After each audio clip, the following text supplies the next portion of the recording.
Hey, ladies and gentlemen, I'm General Rick Hillier, and I just want to welcome you to Shots with Soldiers.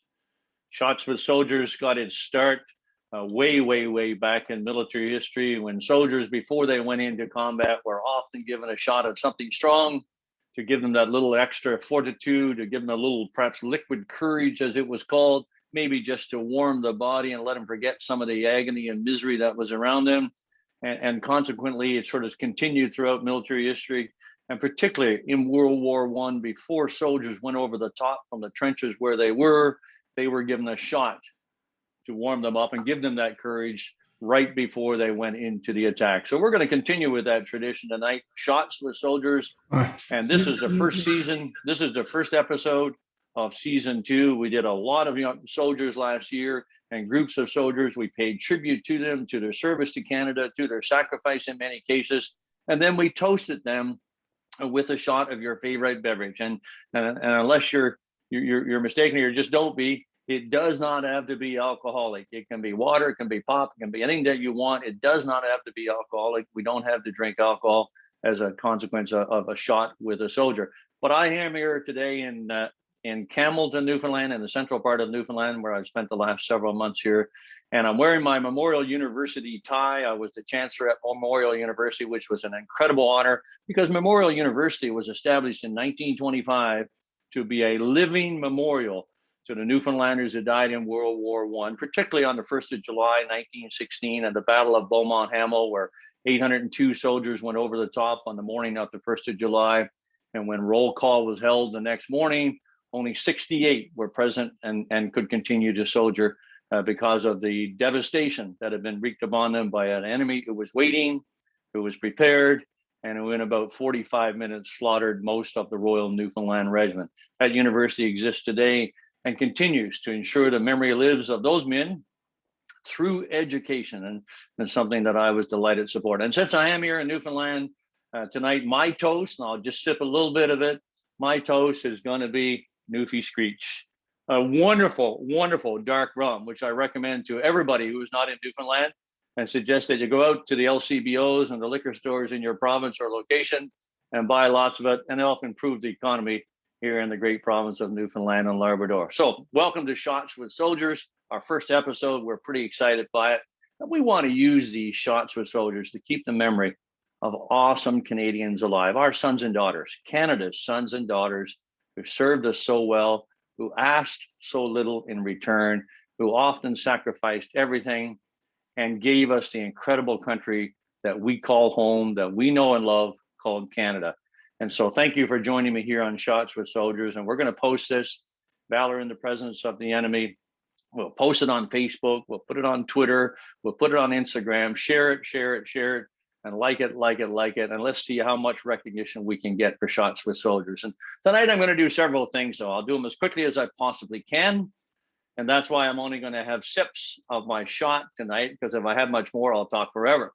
And tonight I want to do a toast to an incredible soldier that I had the opportunity to meet in 2006 and then again in 2007. And he is Private Jess Larochelle. Now, many of you know him. Many of you fought with him, I know, in Afghanistan. And Jeff was awarded the Star of Military Valor on the 14th of March, 2007, in a ceremony at Rideau Hall by Her Excellency, the Governor General. I was present as part of that ceremony and met Jess, this baby-faced soldier, Jess Larochelle. And he was awarded for his actions specifically on the 14th of October, 2006, at Strong Point Center, just after Operation Medusa had wrapped up and Strong Point Center had been attacked by a strong Taliban force, and with the attack continuing over a significant period of time. Jess's valor on that day was absolutely incredible. And I met him again a couple of months later. We hosted with the Governor General a Heroes Ball at Rideau Hall in early June of 2007. And we had 100 people there with their guests to honor them right from across the Army, Navy, Air Force, Special Forces. We had some celebrities there to sort of pay attention to those incredible heroes of our nation. And one of the soldiers there with his girlfriend at the time was Private Jess Larochelle. And this baby-faced soldier was there looking so good, so fine in his dress uniform, wearing his Star of Military Valor. And I was chatting to him out on the on the back lawn of Rideau Hall. And I remember thinking to myself, oh my God, he can't be more than 17 years old. And I know, of course, that he was 24 years old, but he did look so truly, truly young. And a little story that came from that night I'll share with you before I talk about his actions on the 14th of October. Also at that gala ball was a guy from Vancouver, Paolo Aquilini. And Paolo Aquilini is one of the brothers who owns the Vancouver Canucks. In March of 2007, he had traveled to Afghanistan with a Team Canada that we put together. And I got up at 3 o'clock in the morning in Kandahar, went into the tent where the TVs were to watch the playoffs, which were just starting.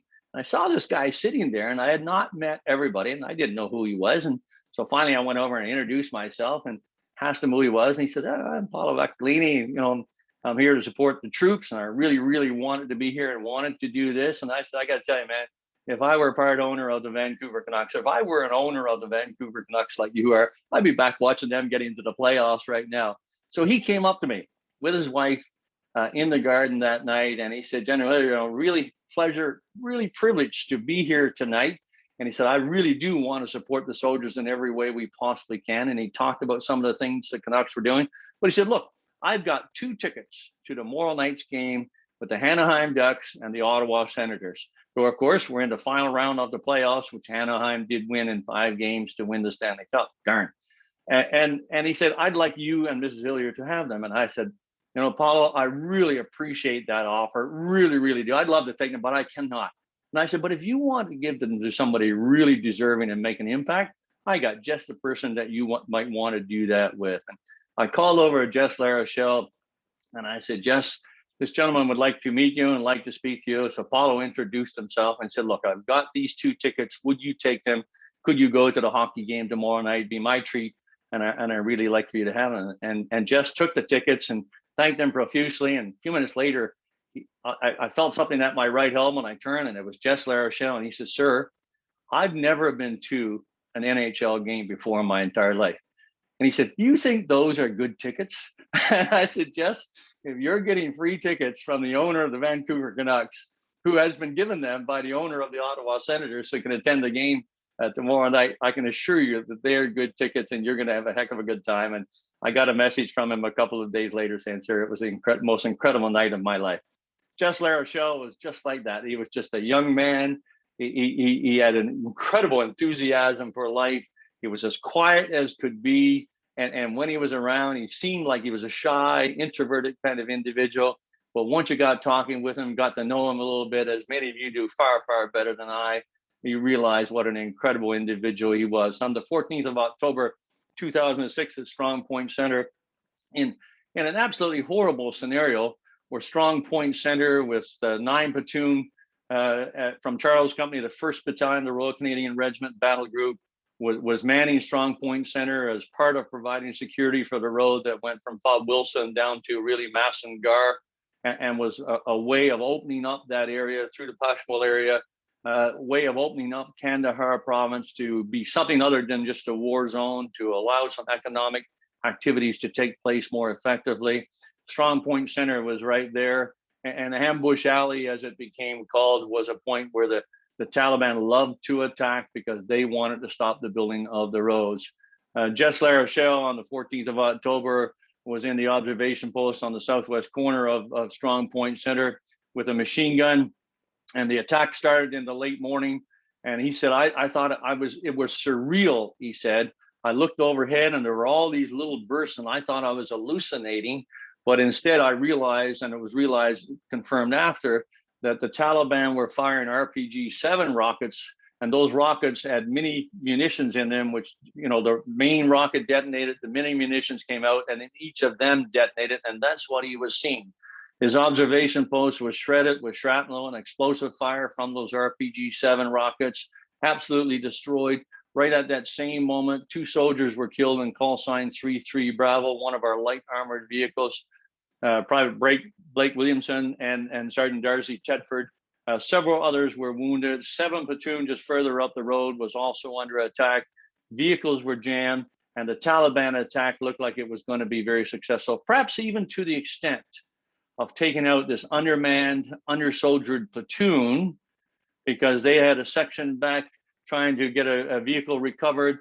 They had people that had not yet or were just returning from leave, and they were not yet fully staffed back up with recruits coming back in after the attacks on 3rd and 4th September, when they had taken a significant number of losses. And you think back to 3-4 September, we lost a company commander from Charles Company. We lost at least one platoon commander. The company sergeant major had his eardrums burst.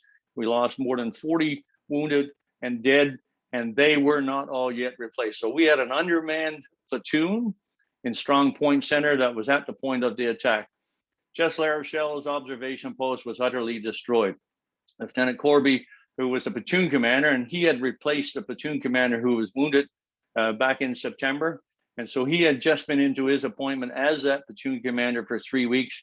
He started bounding towards the observation post and singing out as he went. And he said, when I looked at the observation post, all I could see was destruction. The entire thing was destroyed. I expected that nobody was alive inside of there. And after I sang out for the second or the third time, the small head popped up and looked at me and said, okay, I'll give you covering fire. Come on in. And it was Jess Larochelle. And he was on the machine gun working down to his last half belt of ammunition. And then he was picking up M72 rocket launchers, unlocking them, extending them, bringing them into firing position and firing at the Taliban, first to the west and blowing up their attack, and then pivoting back towards the east where the attack also was coming from, and keeping them at bay, because at that moment, very little others were, or few others were returning that fire.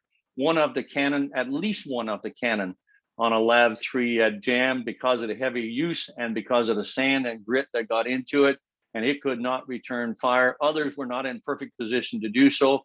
And although they were trying to get in position and bringing fire to bear, it was not as effective as they all wanted it to be. So for a period of time, the only individual that really was having an impact on that Taliban attack and keeping them at bay and literally mowing them down with the M72 rocket launchers that he was firing at them, those same rocket launchers had been sitting next to him when the RPG-7s were exploding overhead. And the fact that they did not detonate during that time was a miracle in and of itself. Lieutenant Corby got into the observation post, saw what was happening with Jess Larochelle, told him to carry on providing covering fire, and carried on then to the rest of his platoon, along with the commanding officer's TAC call sign, and started the fire to be more coherent, more organized, and beat back the attack itself over the next several hours. During that time, not only were they recovering vehicles which had broken and been stuck in the terrain, but they were also recovering the wounded and the 2 casualties back to Strong Point Wilson to be looked after, and then evacuated to Kandahar and the Roll 3 hospital there, which they were. All of this was going on, and at the point of that spear was Jess Larochelle, who did not leave his post, who did not duck down, even though the fire was fierce. And anybody would have expected logically that that's what you would have done, is ducked and stayed safe yourself, who was in an observation post for what was left of it that had been blown up by RPG-7s and machine gun fire and rifle fire numerous times, and was on his own. This young man, this baby-faced soldier, this awesome Canadian, held that point, kept the Taliban attack away, and behaved in a way that was absolutely incredible, behaved, in fact, with valor in the presence of the enemy. After the attack was over later that evening and things got reorganized, Jess Larochelle went with his section back into Kandahar to help carry the bodies of their friends onto the aircraft to return for the final time to Canada in what was called the ramp ceremony. He did that, and only after all of that was done and finished with, and the aircraft had taken off heading home to Canada to the families who awaited their loved ones or the bodies of their loved ones there, did Jess Larochelle mention to one of the medics that he was hurt. And what had happened was one of the blasts from the RPG-7 had broken his back, and he was in excruciating pain, still did not give up, still did not miss the opportunity and the privilege to pay his last respects to his friends, his battle buddies, and only now did he come out of action. He came back to Canada when the tour was over. He was awarded, as I mentioned earlier, the Star of Military Valor on the 14th of March, 2007. He took his release several years later from the Canadian Forces because of the medical injuries that he had been given during the attack itself and during those explosions. And he kind of disappeared from the landscape. We're not sure where Jess is right now. We know he's suffering greatly from medical issues and possibly post-traumatic stress disorder and other mental issues. We wish him well, but we think that Jess Larochelle acted with valor in the presence of the enemy, and that should be recognized, not just with a Star of Military Valor, but potentially with Canada's very first Victoria Cross. And so to Jess Larochelle, awesome Canadian, member of the 1st Battalion, Royal Canadian Regiment, Battle Group, Charles Company, 9 Platoon, who did such an awesome job on the 14th of October, along with his battle brothers and sisters around them, who was at the point of the spear in that attack by the Taliban, and who stood by his post, did his job, did it wonderfully, and probably saved Canadian lives and Canadian boys and girls from being grievously wounded or killed. To him, we say thank you. And what we wanted to announce here as part of Valor in the Presence of the Enemy is that in the next days here, we are going to write a letter to our Commander-in-Chief, the Governor-General of Canada. And we're going to write our letter to the Commander-in-Chief and recommend that the Government of Canada proceed with a review of the citations with the background information on our Star of Military Valor winners, and that we look at new witnesses and new information that has come forward, including the fact that the LAV-3 cannons were jammed and could not provide the kind of supporting fire that was desperately needed, and that supporting fire was provided in large part by Jess Larochelle. And we are going to recommend that when that review takes place, it should be with a view to looking at Jess Larochelle as being the candidate to receive Canada's very first Victoria Cross. I'm going to ask the support of all of you in that, and when we do that and send that letter, we're going to put it publicly. We'll post it. We'll send it to the Governor General. I'm going to make sure that it's sent to the two main party leaders, the Prime Minister and Aaron O'Toole, and make sure that they've got it. And we're going to ask their support in it also. I ask your support also. Publicize it, share it, keep the feet of our elected leaders to the fire, and make sure at least that file is reviewed with an open mind, that we could present Jess Larochelle a Victoria Cross, Canada's very first Victoria Cross. You know, it's not just about having a toast with a soldier tonight here, but here we are now. This is the 20th anniversary, 9/11, of the terrorist attacks on the World Trade Center in New York City, and with all the implications that came from that, with the implications that led to, first of all, the special forces deploying in late fall of 2001 and early 2002 into Kandahar, with the battle group from the churches under Lieutenant Colonel Pat Stogren deploying in January, February of 2002 and conducting operations. It led to our first battle casualties at Tarnack Farms, the 4 soldiers who were killed in April of 2002. And it led eventually to more than 40,000 Canadian men and women serving in the uniform of Canada, wearing our maple leaf on our shoulder in our efforts to help the Afghan people build a better life than what they had under the horrible Taliban. The 20th anniversary of those attacks is something to be remembered. Canadians that died in those attacks, not just Americans, not just other nationalities. I believe the number was something like 28 who died in that attack when the World Trade Centers came down and the flights went down. And we want to remember them today and remember the courage of those who responded, not just at the World Trade Center and not just at the field in Pennsylvania or at the Pentagon when the aircraft went down, but remember those 40,000 who responded by serving their country, trying to make the world a better place in Afghanistan for the next 20 years.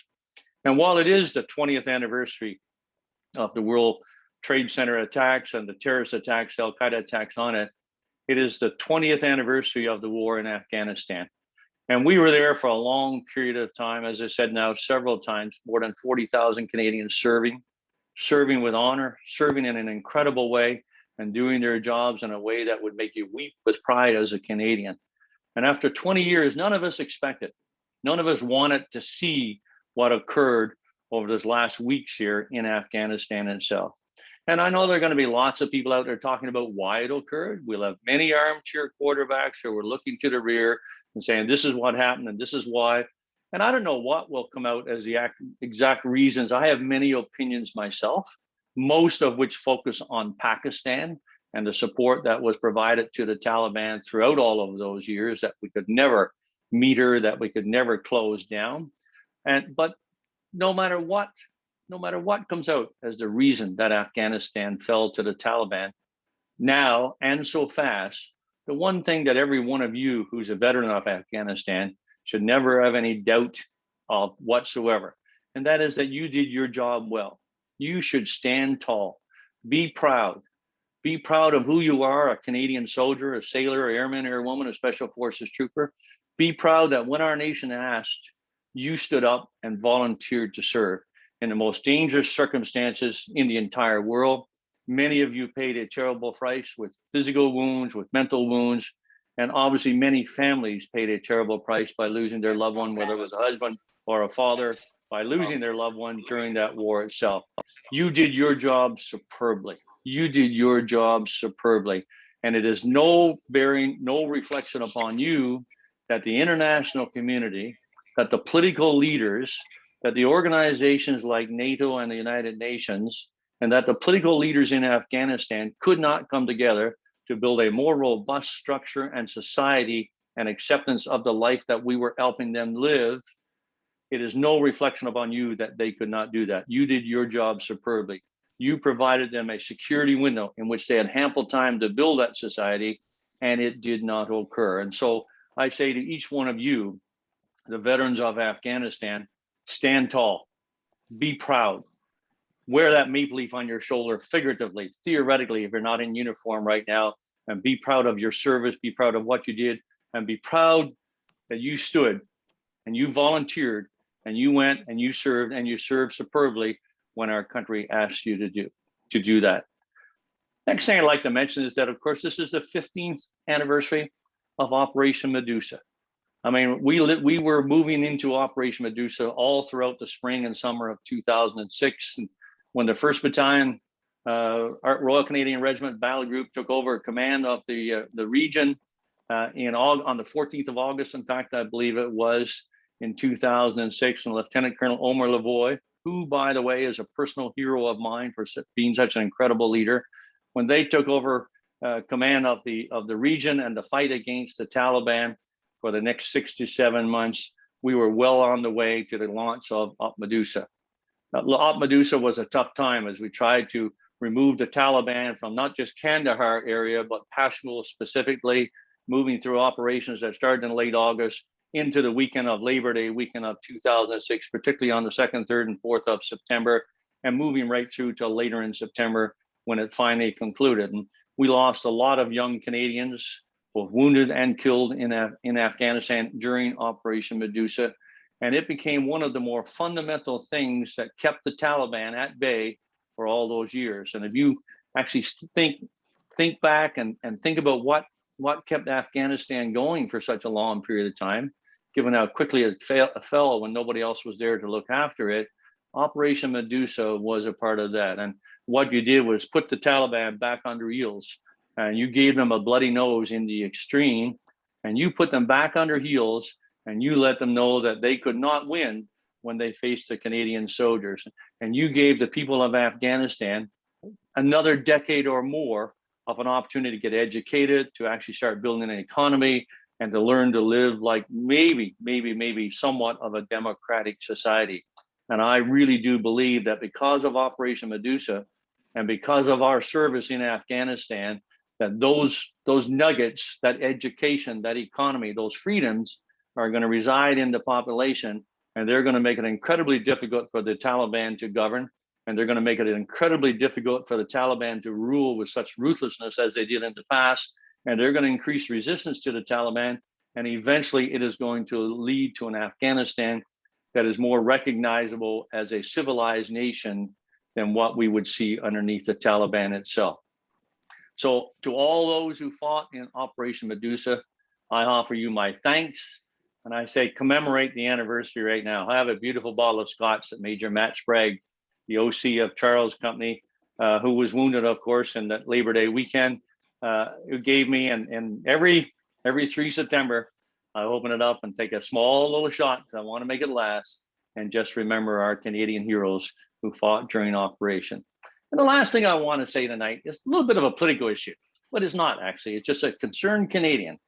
And, throughout this election campaign, the two main parties, the Conservative Party of Canada, the Liberal Party of Canada, the two debates that we have had so far, I have not heard a single darn word about veterans and how we should care for them and how we should make sure that their service is remembered and how we should make sure that they're immortalized in our country as the lions that they are.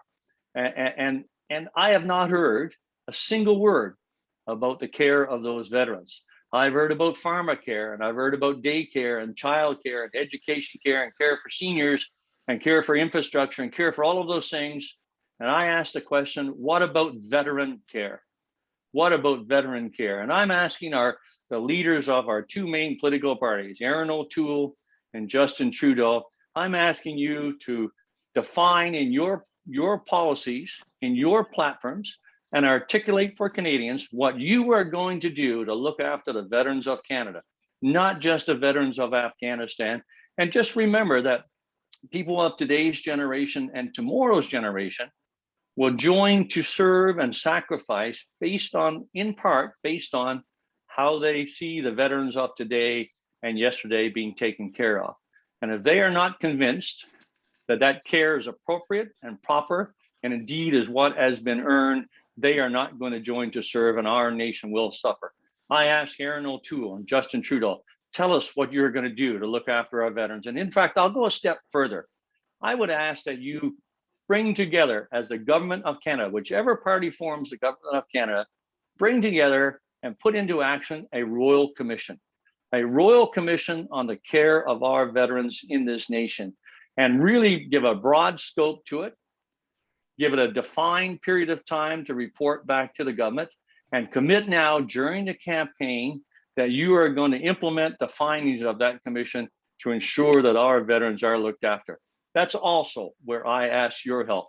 Make sure that the candidates who want your vote, who will promise you anything to get you to vote for them on the 20th of September, and those leaders, make sure that they understand that you expect them to speak up about the veterans, and you expect them to help articulate what kind of support they will get, and that our country is going to do better.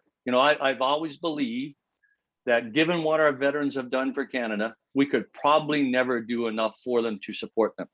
It's almost impossible, but we can sure do too little. And that's exactly what we are doing now. Change that, Erin O'Toole. Change that, Justin Trudeau. Tell us what you're going to do. Bring in and put in place a royal commission. Make the scope broad. Give it a short window so it doesn't drag on for years and years and years. And commit to implementing the recommendations that they would bring forth to you.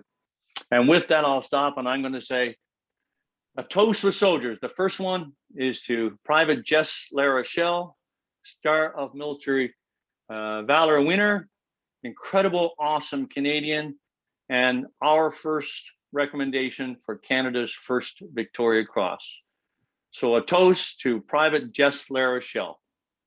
Jess Larochelle.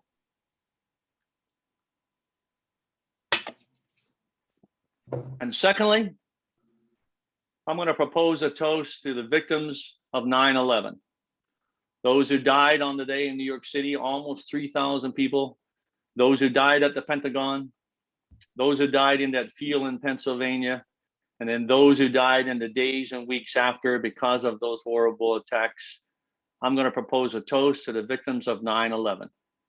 To the victims of 9/11, may you rest in peace. Rest in peace. And to the veterans of Afghanistan, all 40,000 plus of you, to you who came home healthy, to you who came home wounded physically, perhaps wounded mentally, to those whose bodies came back to Canada to be received by their families and their loved ones, I propose a toast to you, the veterans of Afghanistan and the families of those who did not return. To the veterans of Afghanistan.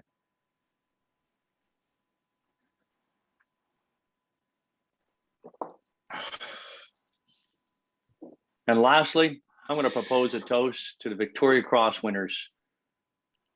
Those in our country, I believe the number is 95. There's some discrepancy because some of the individuals perhaps won the Victoria Cross and then came to Canada to live after. And so whether they're counted or not, but between 95 and 99 Victoria Cross winners either came from Canada or lived in Canada or are affiliated with Canada. They exemplified service to our country. They did it in the face of the most frightening circumstances imaginable. And they did it as young kids. Sergeant Tommy Ricketts here in Newfoundland at age 17 in October of 1918 won the Victoria Cross at age 17. He had already spent 2 years with the Royal Newfoundland Regiment fighting in northern France and Belgium when he won that Victoria Cross at age 17. To older individuals, to Padre John Foote, who won it on the 19th of August, 1942, going ashore at Dieppe, to Major Curry, who won it in August of 1944. Padre John Foote won it in 19 August 1942 at Dieppe as he went into a prisoner of war camp with his soldiers because he said, they need me more than those back in England. To Major Curry, who won it in August of 1944 in Normandy during the horrible fight there. During Smokey Smith, who won it in 1944 in the horrible conditions of Italy. And to all those other Victoria Crosses, thank you for your service to our great nation. Thank you for what you have done. We remember each and every one of you. Your memories still live. And we hope that your number will soon include the name Private Jess Larochelle. To our Victoria Cross winners.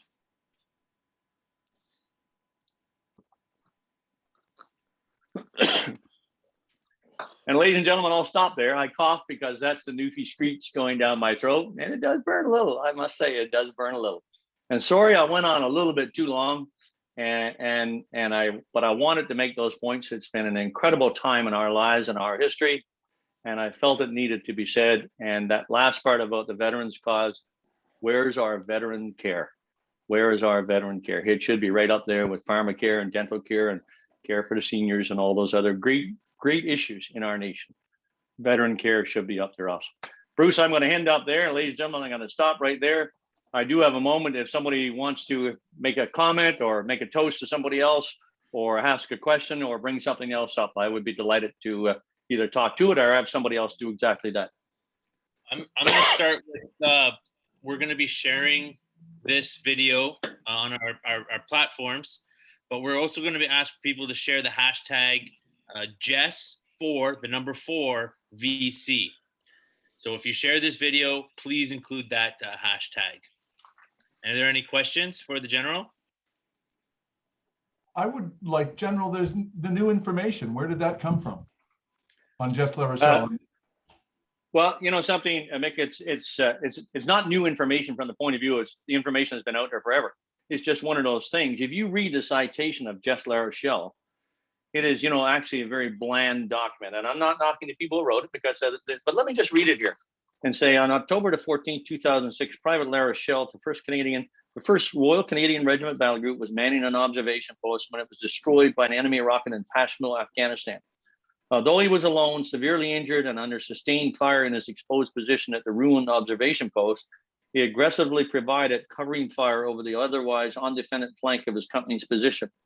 While 2 personnel were killed and 3 others were wounded in the initial attack, Private Larochelle's heroic actions permitted the remainder of the company to defend their battle positions to successfully fend off the sustained attack of more than 20 insurgents.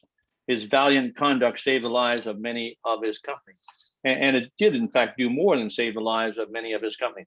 When citations are prepared, they're often done on a smaller group coming together. They don't have maybe the entire platoon or the entire company of 9 and 7 platoon, plus the commanding officers. Tactical group was in location, and perhaps not all of them got an opportunity to share with the folks who put the nomination forward and the citation forward, got an opportunity to share what they had seen, what had gone on during that same time, and in other words, to provide a more comprehensive view. Now people are coming forward, and some of this information was shared in the Legion article. Others of it come forward as people start talking, and Bruce being one of those individuals. So it's just now that you're gathering together more information, and that's why I say we want to recommend the Victoria Cross for Jess Larochelle. We want a review of the citation, a review of the actions that took place, and listening to more of the people who were on the ground there and getting a full and comprehensive and understand full and comprehensive picture, and therefore understand more of what occurred. And we're confident that Jess Larochelle's valor will shine through even more than it is right now. So it's a matter of getting people to actually talk about what occurred that day, because so many people were involved. And guess what happened that night and that next day and the week following after that incredible action? Jess goes away to hospital. He's got a broken back. His battle buddies are involved in firefight after firefight after firefight. They're literally fighting for their lives. They're taking more losses through October, November, and December. And I saw them a bunch of times during that time frame. And so what happened on 14th October starts to take very much a back seat until you come back home to Canada, and in some cases for years after that. So I think, Mick, it's just a matter of the information out there, getting to talk to the battle buddies who are around there, getting to get a more comprehensive picture of what occurred, and then getting to see how that might change things. And I think it's worth doing. Thank you, sir. Sir, I just wanted to point out that Frank Mellish's widow, Kendra Mellish, is here with us tonight. Kendra, I want you to come on camera. I haven't seen you for 4 or 5 years. I love you dearly, and you have been this incredible lady, a Canadian Forces officer herself, for those who do not know that, who has served Canada. And thank you so much for being here tonight, but thanks for your strength, and thanks for leading for Canada too, Kendra. And I'm happy you're here. My God, I hope all is well. Thank you, General. I appreciate it. I follow all of you. My heart is with all of you. I have been feeling the tug on my heart recently with Afghanistan, along with all the veterans as we've been there. I've served there, been there twice. Frank was there twice. My son is also serving as well. So I just want to say my heart goes out to every one of you. And I'm so proud that we are putting this forward, because our country needs to recognize our soldiers and our veterans, and we need a Victorian cross to be presented to a Canadian soldier here on our homeland. So thank you very much, General and Bruce and everybody else. I appreciate it. Kendra, thank you for saying that. And oh my goodness, what a family of service you represent. Your husband, you, and now your son serving our country in uniform. God bless. He was with one, now he's with 2 RCR, sir. You know, I was going to make a joke and say, oh my goodness, he selected the wrong branch, wrong arm, wrong battalion. But I can't. I love the Royal Canadian Regiment. I got to know so many of them. He's serving with a fine regiment, the second oldest regiment in Canadian Army history, of course, following the Royal Canadian Dragoons, who were born, I think, about 10 minutes earlier than the Royal Canadian Regiment. And like, it's a wonderful regiment. Thank you for your service. Thank you for being who you are. And thank you. Pass that thanks to your son for his service to Canada too. My goodness, it's good to see you. Officer in Air Force, because I was an Air Force officer, but only on an Army base. So I tried to sway him. But anyway, his heart was the other way, and that's okay. I support him in his career and his endeavors. So thank you, General. That's wonderful. We all follow our own paths in life, but some earlier, some a little later. We all follow our own paths. Kendra, thank you. Anything else? Any other points or questions, Bruce?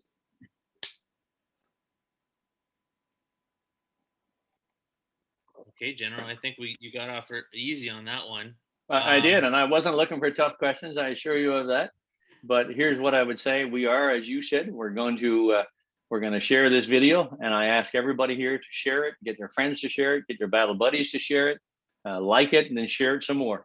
And let's get that word out there. And as soon as we get that letter prepared, and we're going to forward that to our commander-in-chief, which is the appropriate place to start, and ask for that review with an eye to giving Jess Larochelle what he has earned and what he deserves, which is Canada's first victory.